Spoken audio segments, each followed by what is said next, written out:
Shalom Schwartz, a sociologist, gives us another model for understanding cultural patterns, what he calls cultural value orientations. This may help us understand culture better. His model is a bit different from Hall's, so provides a different perspective that may be helpful to some. Schwartz's model is oval in shape and can be somewhat divided in terms of how Hall provides us with two dyadic opposites. I'll explain that on the next slide. Schwartz's pairings are autonomy of two kinds, either intellectual or affective, versus embeddedness, which is autonomy or individualism, versus tradition, which is common to collective cultures, where tradition trumps autonomy and the individual. Another dyad for Schwartz is egalitarian, or equality among people, versus hierarchy. So how a group organizes itself. You can see that this is another way of looking at how a group prefers to distribute power.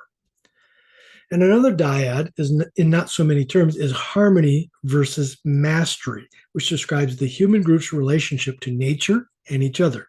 Is harmony within the group and with nature preferred over mastery? Is maintaining balance preferred to dominance? Note, I added the lines in this oval to prepare for a dyadic presentation coming up 2 slides from now. While not oval shaped, this slide is from Schwartz's work and gives more language to explain what he means out of his research.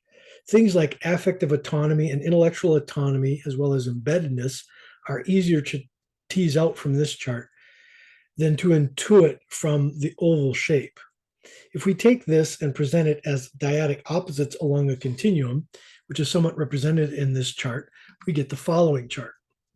Schwartz divides individual autonomy into emotional distance or intellectual independence over against a more traditional culture where family provenance or descendants is important and obedience to one's elders is seen as more important than your own personal autonomy in the culture or group.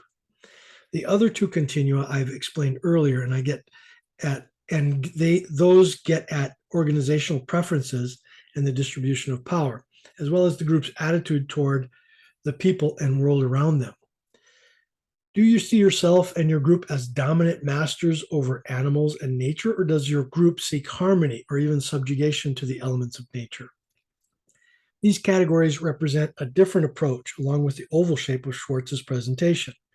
I have divided them up here on this slide to present them more in line with Hall's low context cultures, namely autonomy, a form of individualism, egalitarianism, and mastery on the left, and on the right-hand side of the chart, what Hall would consider high context cultures where embeddedness within a broader culture and history brackets the individual and organizational structures tend to be more hierarchical and harmony prized over dominance of nature.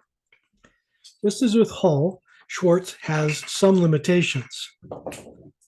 Like we see in Weaver's terminology, Schwartz's use of the terms embeddedness and egalitarian hierarchy, as well as mastery harmony dyads, demands a good deal of explanation and study to understand what he is truly saying. The subdivision of autonomy also is not intuitively derived by the student, making this framework confusing to apply. Personally, the oval format isn't my preferred way of seeing the world or presenting my models either. I still prefer the continuum as the structure, or at least more of a questioning model of culture, where what questions a culture asks broadly and how a culture answers those questions is important. We'll see more of these types down the road. But Schwartz is no less important for his sociological perspective and for giving us a new way of conceptualizing cultural patterns, even if just providing us with a new terminology. If you're interested in learning more about Schwartz's cultural value orientation approach, I've given a few citations in the last slide that may be of interest to you. While I use these videos as presentations for the courses I teach on intercultural competence, they're also freely available for anyone to watch. So please feel free to like it or subscribe to this channel as you see fit, or share it. Your feedback is valuable to me to make sure that things are clear. And may you find the peace that you are looking for.